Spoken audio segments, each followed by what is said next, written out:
Fidèles auditeurs de Radio Gina, c'est un réel plaisir de vous retrouver dans cette nouvelle émission. Aujourd'hui, nous parlons de l'orientation post-bac. Vous le savez, beaucoup de jeunes diplômés après l'obtention de leur bac se trouvent désœuvrés, embrouillés, ne savent pas où mettre la tête. Et la question de l'orientation des bacheliers est un problème sous nos tropiques, sous nos cieux. En proie à leurs propres rêves, aux exigences des parents, à la saturation du marché de l'emploi et aux opportunités se présentant à eux, ils ne savent pas toujours où mettre la tête. À cet effet, dans ce nouveau numéro de cette émission, et nous recevons des invités spécialisés dans l'orientation académique et professionnelle des enfants ainsi que des jeunes. Il s'agit du coach Eric Kwame Bonin et de la gestionnaire des ressources humaines Farida Alabani. Chers auditeurs, bienvenue et à vous les invités. Bonjour. Bonjour. Bonjour. Bonjour Kwame Bonin, bonjour Farida Alabani. Bonjour Michel. Alors tantôt, je parlais des différentes raisons qui faisaient que le problème de l'orientation était une difficulté. Quelles sont les autres raisons, les autres causes de la mauvaise orientation des bacheliers ici dans nos pays? Farida? Merci beaucoup, Michel. Merci pour l'invitation également pour l'initiative qui vient à point nommé parce que nous sommes justement au lendemain des résultats du bac et nous savons que nous vivons actuellement la situation dans laquelle les jeunes se posent la question, je fais quoi? Même si je l'ai déjà choisi, est-ce que c'est bien? Donc, je pense que c'est une très bonne émission qui, on l'espère, va pouvoir informer plus d'un. Quelles sont les raisons, quelles sont les autres raisons qui, malheureusement, font que les jeunes ne s'orientent pas très bien? Oui. Je dirais l'influence de l'environnement, l'influence des parents. Généralement, les parents ont déjà un rêve pour nous. La société et la famille également un rêve pour nous. Même nos enseignants, compte tenu de nos notes, de nos résultats scolaires, ont également des rêves et des ambitions qu'ils nourrissent pour nous. Il y a également le marché de l'emploi qui aussi influence généralement les choix que les jeunes font. Et aussi le fait que dans le parcours même scolaire de la classe de CP1 jusqu'en classe de terminale, il n'y ait pas, disons, un très grand encadrement dans le domaine de l'orientation scolaire. C'est ça même qui fait que c'est au sortir de la classe de terminale qu'on commence maintenant à se poser les grandes questions. Donc, voilà un peu cité un certain nombre de raisons qui font que la question de l'orientation est assez complexe au niveau des jeunes. Merci, coach Bonin. Votre avis sur la question? Bon, alors, déjà, merci pour ces éléments. Je pense que beaucoup, c'est déjà beaucoup. Maintenant, s'il faut ajouter, moi, je vais aller à contre-courant. La faute n'est pas toujours aux apprenants.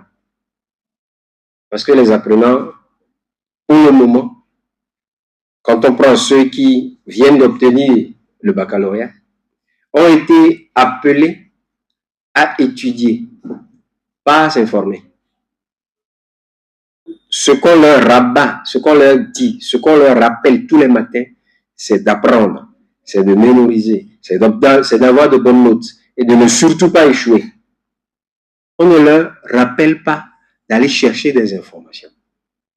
Et quelles informations? Les bonnes informations. Aujourd'hui, la chose la mieux partagée, c'est l'information. Oui. Ça, on est d'accord. Parce qu'on est à l'ère du numérique. Voilà. On peut tout savoir sur tout, à tout moment. Sauf qu'aujourd'hui, dans le chapitre de l'orientation, ce qui manque cruellement, c'est l'information. Vous ne voyez pas à quel point c'est paradoxal. Mais en même temps, je ne dédouane pas les apprenants. Parce que, bon, ce ne sont plus des enfants de 10 ans. Donc, chacun devrait normalement apprendre à se prendre en charge et savoir ce qui est bon pour lui. Mais lorsque vous vivez dans un environnement où les enseignants, où les parents, où le voisin, où l'église, où les médias vous rappellent que l'échéance, le bac, l'examen devant, attention, c'est pas de la blague, il ne faut pas perdre du temps, il faut rester concentré, etc., etc. À quel moment on vous a dit d'aller chercher l'information? Et mieux, à quel moment est-ce qu'on a apporté l'information dans l'école? Les écoles vivent en marge des entreprises. Alors que les écoles sont appelées à former, à produire des éléments qui vont aller travailler dans les entreprises. Donc, il faudrait à un moment donné créer un pont pour que les entreprises puissent venir dans les écoles pour faire comprendre aux apprenants, futurs employés, que voilà ce dont nous avons besoin, ce dont nous aurons besoin dans le nombre d'années que vous allez être productif, le temps où vous allez être opérationnel. Mais ça ne se fait pas. Du coup, les enfants, dans un premier temps, sont à la recherche de quoi? Du diplôme. Mais on va parler bientôt. Pour le recrutement, qu'est-ce qu'on demande, qu'est-ce qu'on cherche? Tout sauf le diplôme. Donc, qu'est-ce qui cause justement ce déficit d'orientation? C'est le manque d'information, alors que nous sommes à l'ère de l'information. Voilà. Oui. Farida, vous voulez renchérir? Je vais ajouter que au-delà d'aller vers l'information, il y a aussi le fait d'apporter l'information vers aussi les jeunes.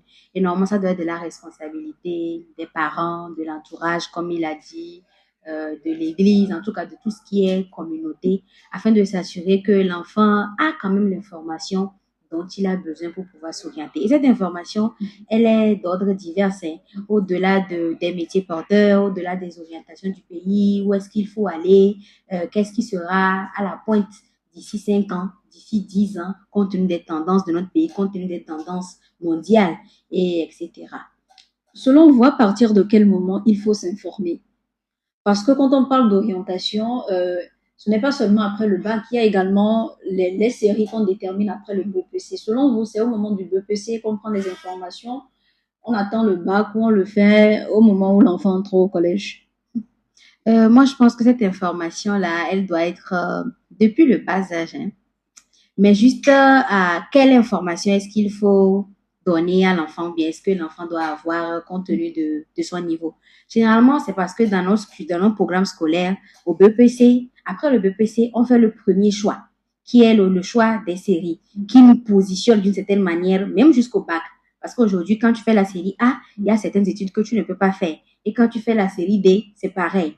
Dans le BPC, aujourd'hui, c'est un peu comme c'est à ce niveau qu'on fait le premier choix, mais en réalité, c'est jusqu'à même l'entrée au niveau du collège. Jusque-là, si on a des informations, ça nous permet de voir quelles sont les matières dans lesquelles il faut travailler plus, ou alors on analyse plutôt les matières pour voir comment est-ce qu'on doit orienter. Donc moi, je pense que c'est depuis le bas âge qu'il faut échanger avec l'enfant. Qu'est-ce que tu aimes? Et aussi, avec les enfants, généralement, ça change.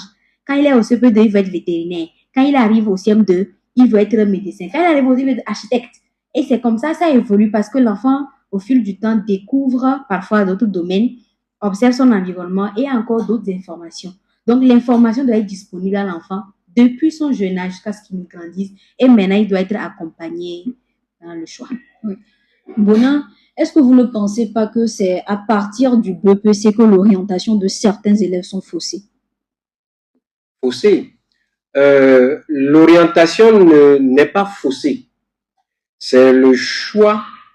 Vous savez, quand on parle d'orientation, c'est le fait de se diriger. Oui. Donc, l'enfant est dirigé dans une certaine direction. Maintenant, dans cette direction, il y a plusieurs options. Il y a des choix. Donc, c'est le choix, chef a dit, c'est le choix qu'on choisit qui est faussé. Mais l'orientation chef a dit, n'est jamais faussée. En ce sens que, elle a dit quelque chose de très intéressant. Très tôt, il faut voir ce à quoi ressemble la personnalité de l'enfant qui grandit. Parce que l'orientation ici est différente du cursus scolaire. Vous parlez du BPC, ça c'est un cursus scolaire. Oui. C'est une étape dans le cursus scolaire. Et à cette étape, on choisit des filières d'études. C'est des filières d'études. Et c'est un composant dans l'orientation. Mais ce composant-là ne décide pas de l'orientation. C'est ce composant et d'autres ensemble qui font l'orientation. Alors, dites-nous, quels sont les différents éléments qui rentrent, dont on doit tenir compte dans le processus d'orientation? Mais quand on parle d'orientation, je le disais tantôt, c'est la personnalité de l'enfant. D'abord. Parce que vous avez des gens qui sont c'est intro ou intra, je sais pas, en tout cas qui sont fermés. Oui. Vous avez des gens qui sont extravertis. Vous ne pouvez pas avoir un enfant qui est intraverti et avoir pour ambition de faire de lui un journaliste radio comme vous. Il y a un truc qui ne va pas quelque part. Je sais pas si vous voyez. Vous ne pouvez pas avoir un enfant qui est manuel, qui ne réfléchit qu'avec ses doigts, c'est-à-dire tout ce qu'il comprend là, c'est ce qu'il a fait, et vous voulez en faire, je sais pas moi, un enseignant de collège en anglais. Il y a un truc qui ne va pas. Donc, Tout d'abord, il y a la personnalité. Cette personnalité, ça se forge, ça se forme au fil des années, à travers les rencontres, à travers les expériences, à travers tout ce que vous voulez. Ça, c'est le premier composant. Et c'est le plus important.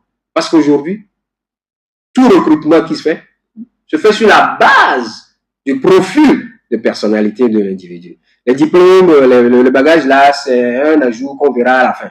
Mais le plus important, c'est le type d'individu qu'il est. Est-ce qu'il pourra s'intégrer au groupe? Est-ce qu'il pourra être productif? Donc, le premier élément, le premier composant de l'orientation, c'est ça. Le deuxième élément, c'est, je vais dire, le type de métier sur le marché de l'emploi. Si un enfant vous dit qu'il veut devenir secrétaire dactylo, aujourd'hui en 2024, bon, c'est un rêve, on est d'accord. Mais c'est un rêve qui, franchement, qu'il faut vraiment revoir. Parce que, voilà quoi. Si un enfant est ici à l'ONU, et il dit qu'il veut être ingénieur spatio-nucléaire, machin truc à la NASA, bon, ok, c'est un rêve. Mais bon, attends d'abord quoi. Je sais pas si vous voyez. Donc, le type de métier est un deuxième élément extrêmement important dans le processus d'orientation. Et c'est après ça maintenant qu'on va voir la filière d'études qui va définir le parcours que l'enfant pourra suivre pour déboucher sur le métier en adéquation avec sa personnalité. C'est un tout, c'est une sauce. Tout seul, la tomate, ça vaut rien. Tout seul, la demain, ça vaut rien. C'est ensemble que ça devient digeste. Voilà. Alors, Farida, vous êtes gestionnaire des ressources humaines. Il a parlé de la question de personnalité qu'il faut connaître, qu'il faut percer dès que l'enfant naît. Alors, dites-nous comment vous arrivez à déterminer la personnalité des individus que vous rencontrez dans le cadre des recrutements. Ok, d'accord. Dans le cadre des recrutements, généralement, il y a ce qu'on appelle des tests psychotechniques. Il y a ça, mais il y a également les mises en situation qu'on fait dans le recrutement. Parce que si c'est pour parler de diplôme, la personne a assez de réponses. Quand c'est parle des compétences, la personne s'est même préparée avant d'arriver. C'est pour ça qu'aujourd'hui, on passe beaucoup plus vers les tests psychotechniques qui sont des questions assez intéressantes, mais qui vont directement dans la personnalité de la personne. Ou alors des mises en situation réelles pour voir comment est-ce que la personne réagit dans les situations pour savoir en même temps quel type de personne la personne est. Et généralement, comme nous, on connaît l'environnement de travail et parfois le supérieur hiérarchique, on sait qui peut travailler avec telle personne. Donc, c'est comme ça qu'on définit le profil de la personnalité de la personne dont on a besoin pour le poste. Est-ce que vous pouvez nous donner quelques exemples dont certains parents pourraient se servir pour mieux connaître leur enfant et savoir de quelle façon les orienter? Ok, je dirais dans l'observation. Dans l'observation, il y a des enfants, lorsqu'il y a des activités en famille, vous allez toujours les voir à côté de la télé ou alors dans un coin quelque part. Pendant que leurs cousins, leurs cousines sont en train de s'amuser, cet enfant-là, il est à côté quelque part. Lorsqu'on dit, oh, allez servir les oncles, comment est-ce que l'enfant réagit? Quand on dit, ninek bana, est-ce que l'enfant est heureux ou l'enfant dit, bon, ça va être encore quelques heures de calvaire? Comment est-ce que l'enfant réagit dans chaque situation dans laquelle vous vous retrouvez, surtout en communauté? Quand il faut prendre des initiatives, quand on lui confie des responsabilités, est-ce qu'il a tendance à fuir ou est-ce qu'il a tendance à les assumer? Est-ce qu'il y a un problème? L'enfant lui-même prend le devant, même si ça ne marche pas, mais est-ce que lui-même prend des initiatives, mais il a tendance à attendre que ce soit papa ou maman qui lui dise ce qu'il doit faire? C'est comme ça qu'on peut, dès le tout jeune âge, observer le comportement de nos enfants dans chacune des situations et définir qui maintenant est-ce qu'ils sont. Maintenant, au fil du temps, il y a des enfants qui changent. Oui, il y a l'environnement qui influence. Tout à fait. Aujourd'hui, grâce au club scolaire et association, beaucoup d'enfants qui, au départ, étaient censés entre griffes, étaient timides, se sont révélés être des enfants qui n'ont même pas du tout peur des gens et qui sont arrivés à être extravertis. Donc, parfois, on peut aussi avoir fait peut-être une fausse analyse au début, mais peut-être avec le temps, redécouvrir l'enfant sous d'autres facettes ou alors le mettre dans des conditions qui peuvent l'amener à pouvoir. Mais jusque-là, c'est tout simplement l'amener à réveiller ce qu'il a en lui. Parce qu'il y a des choses, quand tu n'as pas, c'est que tu n'as pas. Quel que soit ce qu'on te met, tu ne peux pas les acquérir. Donc, c'est ce que je peux dire par rapport à ça. D'accord. Alors, coach, elle a dit que la personnalité des enfants change, elle évolue et qu'une personne introvertie peut devenir extravertie. À partir de quel moment un parent peut se fixer sur la personnalité de son enfant et dire que cette fois-ci, je sais qu'il a atteint cette étape et qu'il est capable de faire ceci ou cela? Pour les parents, c'est difficile. C'est difficile d'abord parce que tout parent rêve pour son enfant. Mais généralement, les enfants ne sont jamais alignés sur ces rêves-là. Ça, c'est le paradoxe de la vie. Maintenant, maintenant, ce qu'il y a, c'est que les parents, souvent, ne sont pas suffisamment outillés pour ce travail-là.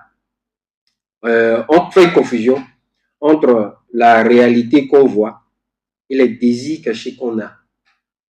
On voudrait tellement que notre enfant soit un excellent orateur.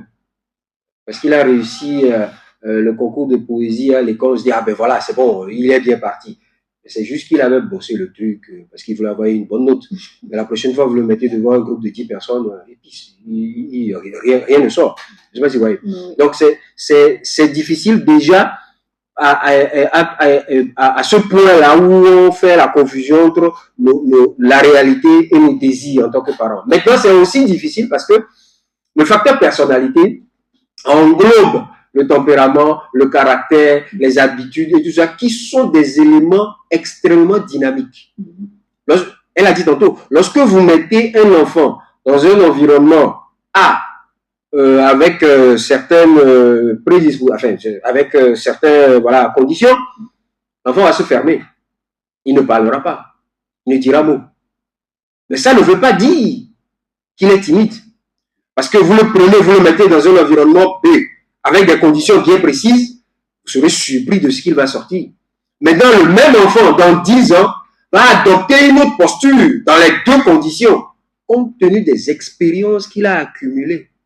Si il s'est retrouvé devant les gens et il a été hué, tout extraverti qu'il est, lorsqu'il va se retrouver encore devant les gens, il va peser le pour et le contre avant d'ouvrir la bouche. Je ne sais pas si vous voyez. Donc, c'est des éléments extrêmement dynamiques qui évoluent dans le temps selon l'environnement, selon les expériences, selon les conditions, selon les difficultés, selon les défis. Et donc, pour le parent, c'est très difficile de se dire, bon, voilà, c'est ça. C'est très difficile parce que je veux bien vous donner mon cas. La première fois que ma maman m'a vu à la télé, elle a crié. Elle était choquée? Elle était choquée. Parce que le petit garçon qu'elle a mis au monde, aussi loin qu'elle s'en souvienne, elle sait que dans ce pire cauchemar, il n'est pas possible qu'il se mette à la télé à parler devant les gens. Parce que le plus timide au monde, c'était lui. Voilà. Mais voilà, il est à la télé, il parle devant les gens. Les choses évoluent. L'individu évolue. La personnalité évolue. Et avec ça, c'est très difficile de se fixer sur quelque chose. Il faut juste voir venir et surtout, il faut communiquer. Il faut comprendre qu'est-ce qui motive l'enfant, qu'est-ce qui pousse l'enfant, qu'est-ce qui le fait vibrer, qu'est-ce qui le pousse à faire ce qu'il fait. Quand on le sait, on peut l'aider justement à s'accrocher à ça et à évoluer malgré les difficultés. D'accord. Nous allons maintenant parler des bacheliers. Souvent, le premier réflexe lorsqu'on obtient son diplôme, c'est de s'inscrire, de choisir une filière universitaire. Est-ce que vous pensez qu'il faut toujours nécessairement songer à faire des études universitaires après l'obtention du bac, Farida? Merci pour la question. Comme tu l'as dit, c'est un réflexe. Et ça vient d'où?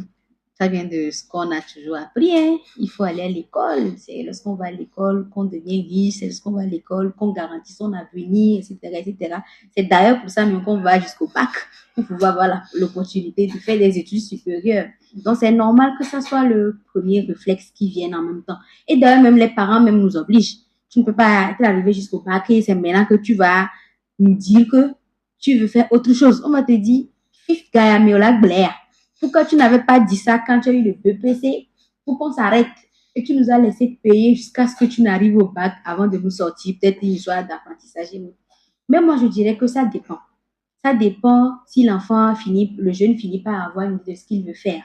Il y a forcément des métiers ou des postes où c'est obligé de faire les études supérieures. Avoir un minimum parfois de bac plus 3, bac plus 5 et au-delà pour pouvoir faire ce métier. Là, vous êtes obligé de passer par les études universitaires. Mais il y a aussi également des domaines dans lesquels on n'est pas obligé d'avoir un bac plus quelque chose. Avec le bac, on peut se faire former et très rapidement commencer par exercer ce que l'on désire faire. Donc, le fait d'aller à l'université ou non dépend de ce que l'on voudrait faire. Pourquoi on va faire en même temps? C'est parce que souvent, on ne sait pas. Il y en a plusieurs, c'est après 1 an ou 2 ans à l'université qu'ils se rendent compte qu'en réalité, C'est le stylisme. Moi, j'ai connu un ami comme ça. C'est jusqu'en 3e année de licence qu'on a commencé par ne plus le voir. Et après, un jour, ils ont invité à un défilé de mode. On a été choqués.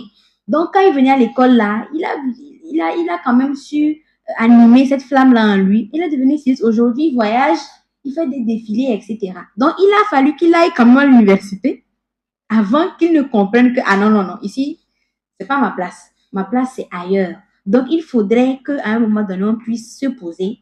Si l'enfant sait ce qu'il veut faire, il saura s'il faut aller à l'université ou non. C'est parce que souvent, on ne sait pas que parfois on se lance et après on se rend compte que soit c'est la bonne voie, soit, ah non, ça aurait dû être une autre. Kwame Bonin, dites-nous, êtes-vous pour le fait de continuer les études après le bac ou de s'arrêter après le bac? Ah, ça, c'est une question piège. Où est le piège? Non, il n'y a pas de piège. Non, en fait, les études universitaires, l'a très bien dit, c'est un peu un standard, c'est un couloir à sens unique dans lequel tout le monde est engagé. Et c'est très difficile de faire marche arrière. Le système nous l'impose, alors que ce n'est pas, alors que, comme on l'a dit tantôt, chacun est unique, pas par sa personnalité, pas par son rêve, pas par ses, voilà, à tout ce qu'il y a dedans et autour. Et donc, pour certains, c'est, pour répondre directement à votre question, oui. Là, vous me mettez en difficulté parce que je ne vais surtout pas me mettre en porte-à-faux avec l'université, je viens de là. Mais en même temps, on est d'accord, c'est pas tous ceux qui ont eu le bac qui ont leur place à l'université. En fait, c'est pas tous ceux qui ont le bac qui vont à l'université. Ça, on est d'accord. Depuis que l'université est créée, c'est pas tous ceux qui ont eu le bac qui y vont. Ça, on est d'accord. Maintenant, c'est pas tous ceux qui sont à l'université qui réussissent leur vie non plus. C'est pas tous ceux qui sont à l'université qui réussissent leur vie non plus. Parce que, à la base, tous les parents mettent leurs enfants à l'école pour que les enfants réussissent leur vie. On va pas philosopher sur réussir leur vie et réussir dans la vie. On sait tous de quoi on parle. Maintenant, pour réussir sa vie, ça peut aussi passer par l'abandon scolaire, comme elle a dit au BPC, déjà en 4e, ou quel que soit le niveau, tant qu'on sait exactement ce qui est bon pour soi. Si c'est l'université qui est bon pour soi, feu. Mais est-ce qu'en 4e, 13 ans, 12 ans, on peut savoir ce qui est bon pour soi? C'est l'idéal, en fait. Les classes, en fait, le système est conçu pour que l'information soit donnée à un moment précis. En 6e, c'est une classe de découverte. Pour l'enfant en 6e, il découvre d'abord lui-même, ensuite les autres, et puis le monde autour de lui, pour savoir comment est-ce que lui peut être productif aux autres dans ce monde-là. Parce que travailler, en fait, c'est ça, en fait. OK? En 5e, il découvre maintenant ce qu'on appelle le monde, ce qu'on appelle le travail. Et en 4e, il va se découvrir lui-même. Et c'est en 3e qu'il vient maintenant faire un choix. OK? Pas pour aux autres, pas pour au monde que tu as dû faire, pas pour toi-même. Qu'est-ce que tu choisis pour toi? Je ne sais pas si vous voyez. Donc, si en 4e, l'enfant n'est toujours pas en mesure de faire un choix pour lui, c'est que le système a failli quelque part. Ou peut-être qu'il n'est pas encore mature. Qu'appelle-t-on maturité? Je vous repose la question, vous êtes le coach. Parce que si c'est le fait de réfléchir, tout le monde réfléchit. Ce qui lui manque pour avoir cette maturité-là, c'est la bonne information. L'information sur son environnement, l'information sur les autres. Les autres, c'est ceux qui sont a priori ses clients. Donc, si un enfant en 6e ou en 5e n'a toujours pas compris que ses camarades autour de lui sont des clients potentiels qui peuvent le rendre riche à condition qu'ils comprennent ce que lui peut leur vendre, c'est qu'il n'est pas mature.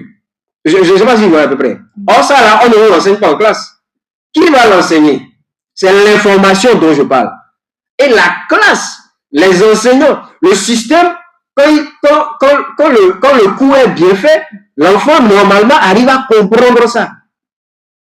Je n'ai pas parlé des parents. Ça, c'est un autre chapitre, on en reparlera après. Donc, c'est pour dire à quel moment on fait le choix. Quelqu'un peut le comprendre et le faire en 6e. Parce qu'il a vite capté le truc. Vous avez des enfants qui en 6e viennent en classe, eux-mêmes après achètent des choses et revendent à leurs camarades. Il sait de quoi il est question. Les commerçants de top. Il sait déjà de quoi il est question. Ceux qui sont juste des touristes qui attendent jusqu'en terminale, bon, ok, ils auront un moment pour comprendre aussi. Peut-être que ça sera trop tard, on ne sait pas encore. Mais l'idéal, c'est qu'entre la 6e et la 4e, que l'enfant capte ça, qu'il comprenne ça, qu'il ait un élément productif dans la chaîne et qu'il doit trouver pour lui, qu'il doit gagner pour lui. C'est ça le truc. D'accord. Alors, Farida, est-ce que tu penses qu'il faudrait que l'enfant, qu'il soit bachelier ou pas, essaye toutes les opportunités, tente toutes les opportunités avant de se décider à faire un seul choix? Je me demande s'il aura assez de temps. Parce que il y a aussi le temps qui est derrière. Tenter toutes les opportunités, je ne sais pas si c'est possible. Bon, quand je parle d'opportunités, habituellement, on a peut-être 2 ou 3 rêves. Peut-être j'ai envie d'être journaliste, j'ai envie d'être styliste, peut-être que j'ai envie de faire des études de marketing et peut-être que dans mon agenda, je trouve du temps pour pouvoir faire ces 3 à la fois. Est-ce qu'il faut tenter, faire 1 an à l'université, 1 an dans le stylisme et puis essayer de juger ce qui est bon et choisir? Moi, je ne sais pas si cette stratégie, ça peut marcher.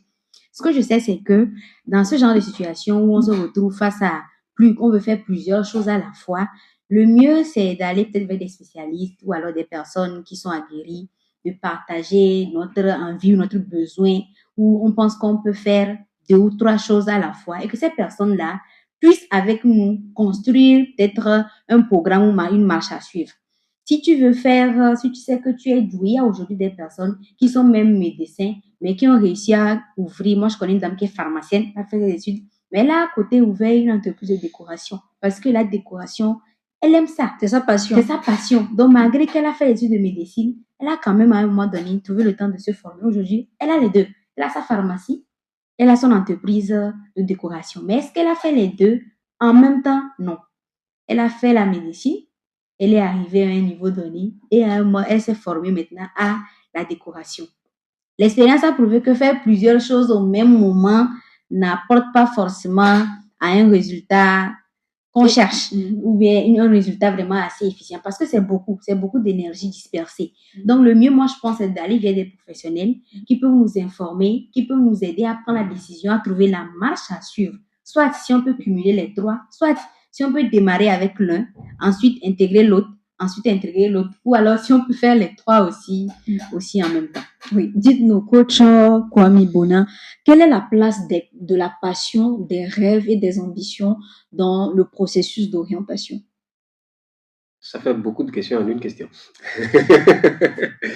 Les rêves n'ont pas de place dans le processus d'orientation. Les rêves, on n'en parle pas. On laisse ça de côté. Et pourquoi? Vous pouvez dire pourquoi? Les rêves, c'est bien quand on dort. Et puis quand on se réveille, c'est bon, on oublie. Ok. Aussi simple que ça. Quand on se réveille, c'est la réalité. On fait face à la réalité. Elle n'est pas drôle, la réalité. L'ambition, il n'y a que ça qui compte. Bon, encore, il faut avoir une bonne ambition. Parce qu'une ambition démesurée, ça fait faire des bêtises. Maintenant, la première ambition, c'est l'ambition familiale. Ça, c'est un concept que beaucoup ne connaissent pas. La famille a, ici on va utiliser le mot rêve. La famille a un rêve pour l'enfant. Mais ce rêve-là n'est pas un rêve au sens, comment vous avez appris ça en français? Sens propre et sens figuré. Oui. Voilà, c'est pas au sens propre. Le rêve de la famille pour l'enfant, c'est pas pour qu'il gagne des millions et qu'il devienne comptable. C'est pas vrai. Non, c'est pas de ça on parle. On veut en faire un citoyen modèle, un adulte responsable, quelqu'un de productif, qui compte et sur qui on compte. Ça, c'est le rêve. Ça, c'est l'ambition familiale dont on parle. Parce que dans notre famille, nous avons toujours été des leaders. Nous avons toujours été au service de la nation. Nous avons toujours été des guerriers. Nous avons toujours été des commerçants. Voilà. Donc, pour ça, on dit, on veut former. Dans notre famille, ne sortiront que des adultes responsables, c'est-à-dire avec un certain profil. Qu'il aille faire médecine, agriculture, je sais pas, faux machin, truc. C'est pas ça qui est important. Quel que soit le domaine dans lequel il est, faut que le profil là, faut que ce canevas là soit toujours respecté. C'est ça l'ambition dont on parle. Et maintenant, au milieu de ça, il y a des envies. Elle a dit tantôt, c'est là où on parle de passion. Il y a des gens, voilà, il y en a beaucoup qui Je reprends l'exemple qu'elle a donné, pharmacien qui fait déco. A priori, ça n'a rien à voir l'un avec l'autre. Elle aurait très bien pu mettre la pharmacie en deuxième position et faire la déco d'abord, et puis dire après, bon, ok, je vais peut-être aller travailler dans une pharmacie pour gagner quelques sous et puis faire la déco en principal. Ça dépend de ce qui fait vibrer l'individu lui-même, la priorité qu'il donne à l'un et à l'autre. Ça dépend de lui. Et surtout, eux aussi. Ça dépend maintenant, c'est là où les passions ont leur place. Ça dépend de l'écosystème, là où nous nous trouvons. Sur le marché de l'emploi, dans le monde commercial, qu'est-ce qui vend le plus? Est-ce que votre passion va payer vos factures? Qu'est-ce que vous êtes prêt à sacrifier pour justement votre passion-là? Vous êtes prêt à passer des nuits pour gagner 1000 francs? Ou bien vous êtes prêt à le faire de manière méthodique, professionnelle, à un autre niveau? Les gens vont dire, mais dans le monde des menuisiers, mais toi, alors là, c'est waouh, quoi. Quand tu sors ta facture, sans négocier, on paye. C'est ça le truc. Donc, la passion ici dépasse le loisir. Ce n'est pas seulement un passe-temps. C'est quelque chose qu'on fait dans lequel on met de l'énergie, qui nous plaît, mais comme toutes les autres activités commerciales, on le fait pour les autres. Est-ce qu'on est prêt à le faire pour les beaux yeux des gens, pour que les gens nous applaudissent et puis c'est tout? Ou bien on le fait pour qu'on soit vraiment, mais alors là, vraiment payé. C'est là où on peut choisir en fait. Donc, le rêve n'a pas sa place. L'ambition, il n'y a que ça qui compte. Et la passion permet justement de faire le choix entre deux ou plusieurs.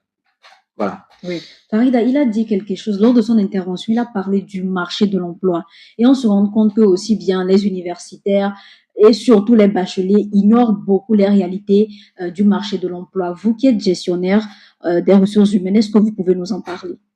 Ok, merci beaucoup. Généralement, moi, je pense que c'est parfois la passion aussi aveugle. Hein. Parfois, on veut, moi, je veux, c'est ça que j'aime. On ne sait pas si ça va se vendre. Plusieurs fois, il m'est arrivé, en tout cas, il nous est tous arrivé de prendre les étudiants et en allant, les étudiants te disent que non, en fait, lui, il a sa licence. Oui. Dans tel domaine. Mais ils ont presque tous des diplômes universitaires. Ils en ont presque tous. Mais tu vas demander dans quel domaine la personne va te sortir un truc. Tu vas te demander, moi, je pose en question, la personne là, elle va travailler où? Dans quoi? Quelle solution est-ce qu'elle peut créer avec ce diplôme? Tu te poses en même temps des questions. C'est ça aussi l'un des problèmes. Quand on parle du marché de l'emploi, ce sont les compétences aujourd'hui que l'on cherche dans les différents secteurs. Et généralement, ça dépend de l'orientation stratégique du pays. Où est-ce que le pays s'en va? Quelles sont les visions du pays? On sera où d'ici 30 ans, d'ici 40 ans, d'ici 50 ans? Où va le monde? C'est comme ça qu'on arrive à définir, voici les métiers qui seront porteurs, certains qui le sont déjà aujourd'hui, certains qui le seront d'ici 5 ans, d'ici 15 ans, d'ici 20 ans, etc. Donc, le plus souvent, il faudrait à s'habituer et s'atteler à regarder le journal, parce que souvent c'est là-bas aussi qu'on dit que où l'État va, où est-ce que le pays va, aller aux vraies informations. Moi, j'ai parlé avec la jeunesse, notre jeunesse aujourd'hui, où parfois on est endormi par un peu de futilité que d'aller vers les informations qui réellement sont à la mode. Allez sur les sites de recrutement, regardez, quand on prend une semaine, combien de postes sont venus plusieurs fois dans tel domaine. Quand on prenait, parfois, il y a des domaines ingénieurs, tu vas voir le matin, ingénieur TIC, à midi, ingénieur TIC, demain, ingénieur TIC, tu vas te dire, ça veut dire qu'ingénieur TIC là, c'est comme c'est un truc qui veut prendre les TIC même, c'est quoi au juste? Et là, tu commences pas à te renseigner. Il faudrait aussi qu'on ait cette habileté-là à savoir comment est-ce qu'on arrive à trouver justement ces domaines porteurs. Donc, comme je l'ai dit, ça dépend des orientations, des ambitions du pays, d'où va le monde. C'est comme ça qu'on arrive à découvrir un peu quels sont les domaines qui sont porteurs. Oui, est-ce que au-delà des sites d'information, la personne qui recherche l'information aussi peut se rendre dans les entreprises? Bien sûr, je pense que les entreprises, eux, cherchent des clients. Quand tu arrives en même temps, a priori, tu es un client. Donc, quand tu cherches une information, tu en auras. Aujourd'hui, les entreprises même développent des actions, souvent dans leur programme RSE, des actions allant vers la jeunesse, des actions pour partager des opportunités de programmes de stage, programmes d'insertion, programmes de mentorat, etc., pour permettre aux jeunes de découvrir leurs activités, de découvrir, de s'intéresser également à leur domaine. Donc, ce sont les entreprises. Internet qui est disponible. Quand Tu tapes une question dans Google, tu auras ta réponse. Quand tu vas plus loin dans les IA, tu auras encore une réponse. C'est tellement vaste que sur Internet, sur LinkedIn, sur les sites de recrutement, sur les sites, les réseaux sociaux, il faudrait aller vraiment à l'information, taper et vous aurez un paquet d'informations. Maintenant, ces informations doivent être pesées, doivent être analysées, si possible avec des professionnels déjà du domaine, c'est bien. Eux, ils vous diront des réalités que les sites Internet ne vous diront pas. Ça vous permettra aussi de faire ou bien de prendre les meilleures décisions, je dirais. Coach Bonin, tout au long de l'émission, on a parlé d'orientation, on a parlé d'exigences des parents, on est revenu sur le rôle des parents. Comment est-ce que les parents peuvent bien assurer le processus d'orientation et accompagner de manière efficiente leur enfant? Il faut les taper. Les taper. Les taper. Non, j'ai pas dit ça. Non, en fait, les parents ont beaucoup de choses à faire dans le processus d'orientation aux côtés des enfants. Déjà, il y a un travail d'observation de l'enfant à la base. C'est le parent qui est la première source d'information sur l'enfant. Le parent a la fiche de profil. Il est le profiler, c'est lui qui fait le profilage de l'enfant. Il doit connaître l'enfant sur le bout de ses doigts. Maintenant, l'évolution de cet enfant-là, ce qui change, ce vers quoi s'attend, qu'est-ce qui fait changer l'enfant, qu'est-ce qui intéresse l'enfant, qu'est-ce qui peut encore l'intéresser. Il doit être au courant de ce dynamisme-là, de cet élan-là, à chaque pas. Et ça, c'est un travail qui ne peut se faire que par la communication, que par la proximité avec l'enfant. On ne peut pas rester au loin et avoir ces informations-là. Donc, il y a d'abord un premier travail d'information. Maintenant, un premier travail d'observation. Maintenant, le deuxième travail, toujours pas la communication, c'est l'information. Informer l'enfant sur ce qui se passe. La première source d'information de l'enfant, c'est le parent. Lorsque l'enfant sait que vous êtes toujours disponible, toutes les questions auxquelles il va chercher des réponses, c'est à vous qu'il va le poser. Maintenant, quand il vous pose des questions à vous, le parent, si vous n'avez pas la réponse aujourd'hui, je ne sais pas, demain, je te le dirai. Et demain, il faut venir le lui dire. Quand vous tenez promesse la prochaine fois, il vous reposera d'autres questions. Il viendra toujours à vous pour les questions. C'est quand vous ne tenez pas vos promesses qu'il va aller chercher les réponses ailleurs, avec tout ce que ça a comme conséquence. Donc, d'abord, un rôle d'observation. Ensuite, un rôle d'information par la communication. Et aussi maintenant, un rôle d'accompagnement, en ce sens que, elle a dit tout à l'heure, que le jeune, aujourd'hui, doit être capable d'aller visiter les entreprises. Beaucoup de jeunes ont peur de rentrer dans les entreprises. Mais ils n'ont aucun souci à rentrer dans les bars. Mais ils ont peur de rentrer dans les entreprises.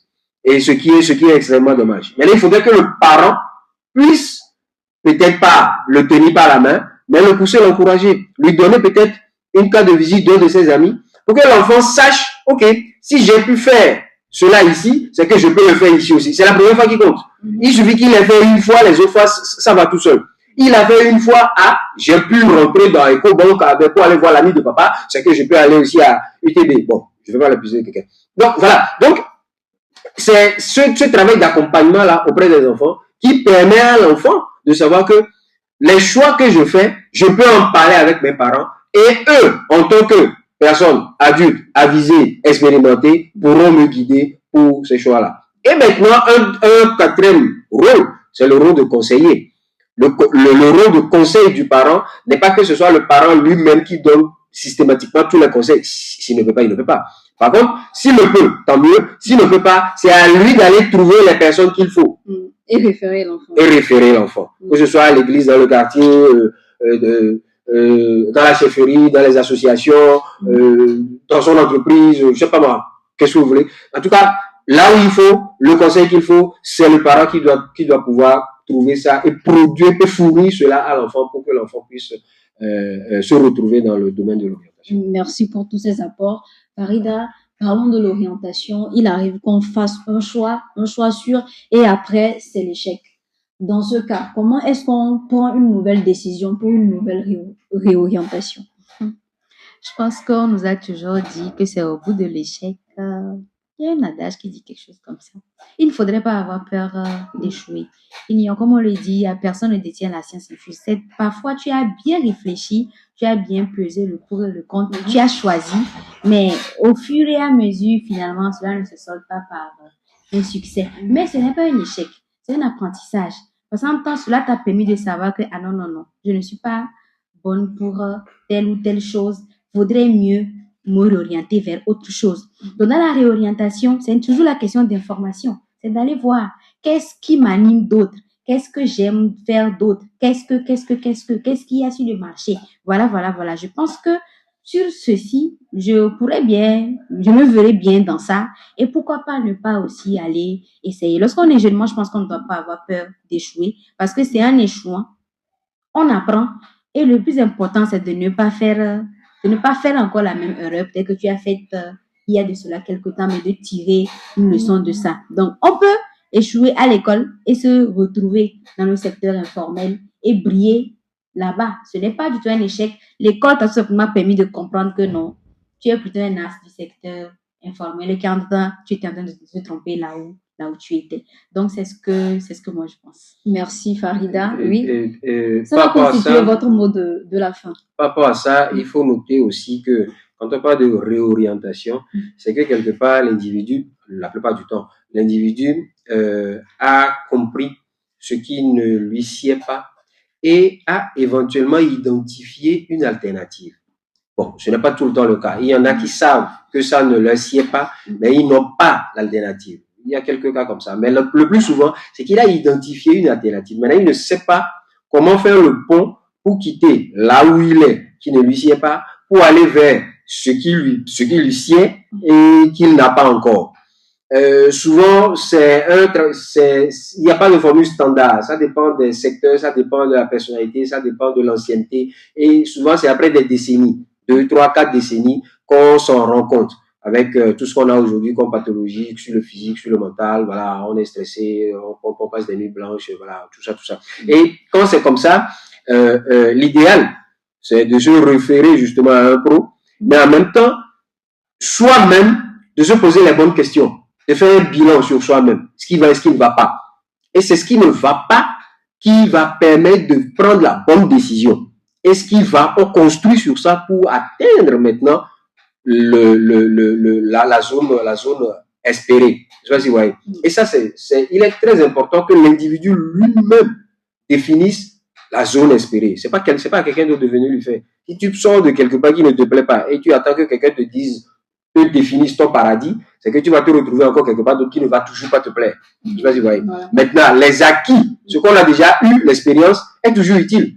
J'aime bien donner le cas de ce cadre de banque qui a tout quitté pour faire de la menuiserie. Attention, il le fait extrêmement bien.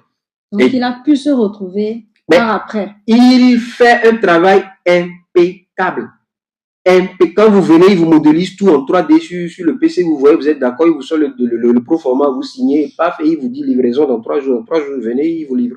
Mais je pense qu'il faudrait qu'on pense à faire une émission sur la réorientation cette fois-ci, ah oui, bien sûr, au lieu de parler de l'orientation. Ah oui, bien sûr. Alors, parce que comme il le dit parfois, oui, c'est même dans la profession même qu'on se rend compte qu'en réalité, ce n'est pas ce qui nous correspond. Alors, il y a tellement d'éléments, beaucoup de choses à dire. Et comme je l'ai dit, on y reviendra dans les prochaines émissions. Merci à vous d'avoir accepté notre invitation. Je rappelle aux auditeurs que nous étions avec Farida Alabani, gestionnaire des ressources humaines, et le coach Eric Kwame Bonan. Alors, à vous qui nous avez suivis jusqu'à la fin, merci d'être restés, merci pour votre fidèle écoute. On se retrouve la semaine prochaine pour aborder un autre sujet, pour aborder un nouveau thème dans votre émission. Et nous, d'ici là, portez-vous bien et à très bientôt. Au revoir.